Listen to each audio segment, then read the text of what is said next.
What's up, everyone? Today we're making a super easy chocolate cake. So grab some milk and unsalted butter and let them come to room temperature. Oh, and don't forget 2 eggs.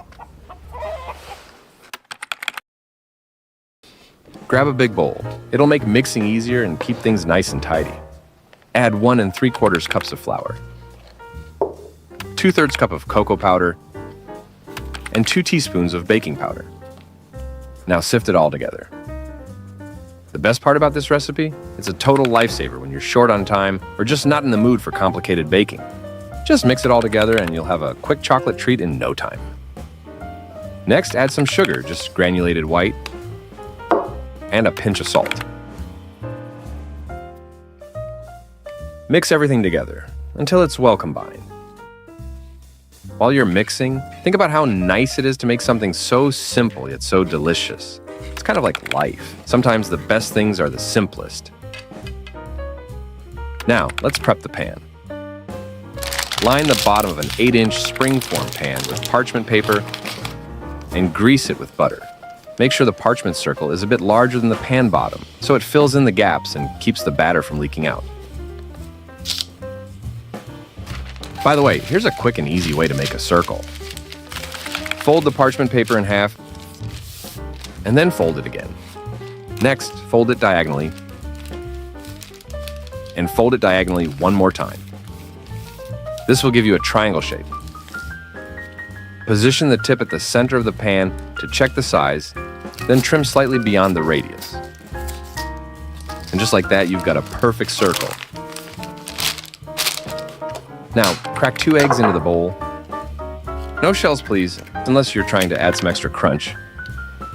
Then add 2 ounces of unsalted butter, 1/4 cup of vegetable oil to keep it nice and moist, and of course milk. You can't go without it. At room temperature, just like butter. Oh, and a few drops of vanilla extract. And mix everything on low speed for about 2 to 3 minutes. By the way, melted butter works too. It blends in easier. But melting it sounded like way too much effort. Getting a bowl, melting it, then washing the bowl afterward.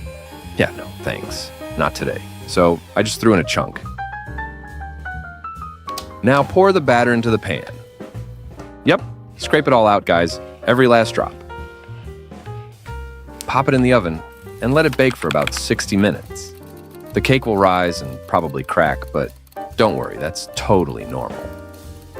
Use a toothpick to check if the cake is ready. It should come out clean.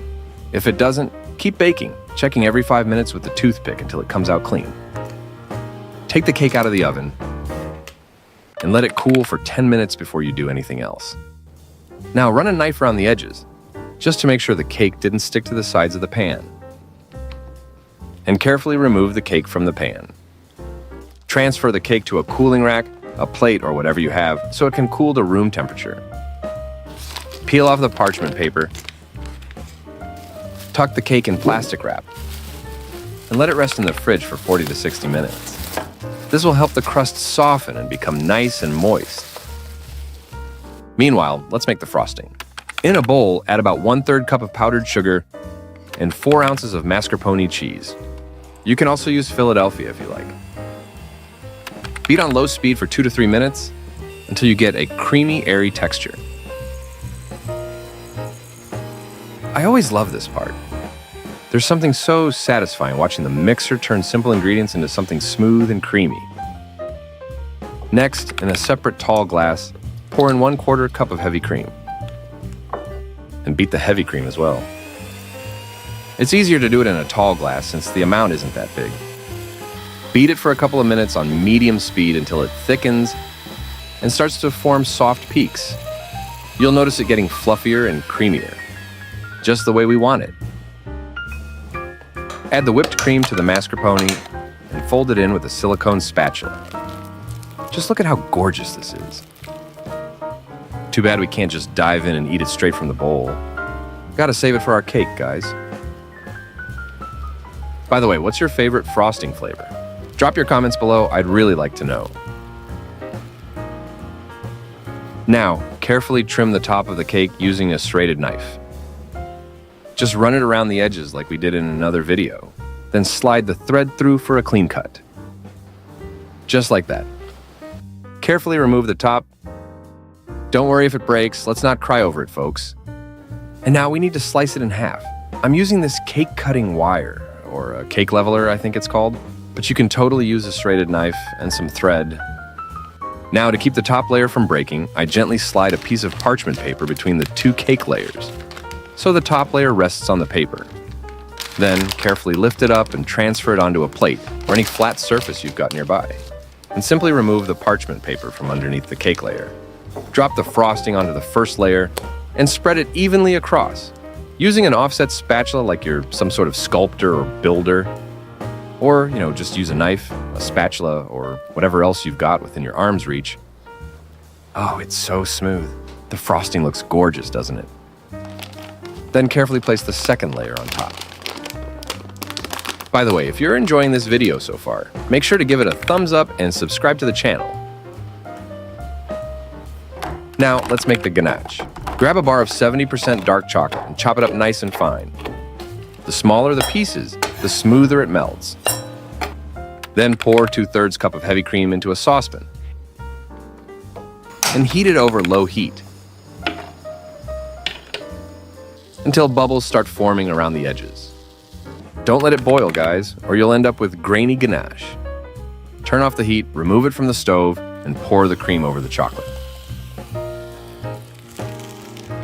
Let it sit for a minute or two for the chocolate to melt. And now give it a good whisk to combine everything. Keep whisking until it's all blended together smoothly. You should end up with a smooth, silky ganache, just like this. And finally, pour the ganache over the cake. Look at how smoothly it flows. I can't wait to try this. Smooth the ganache over the cake. Just look at the way it shines. Absolute masterpiece waiting to be devoured. You can also spread it along the sides if you want to. Just make sure it's all nice and even. All right, folks, let's cut into this work of art. Look at the knife gliding through so effortlessly, so smoothly. Oh, such a perfect slice. You can already tell this is going to be pure heaven in every bite. Since I had a bit of ganache left, I'm just going to drizzle a little extra on this piece. All right, let's give it a taste because I'm about to flood the kitchen drooling over this cake. This is amazing. Just a few simple ingredients. Mix, bake, and you've got a rich chocolate cake to brighten your day and sweeten your life. Thanks for watching, guys. Don't forget to like and subscribe. Until next time.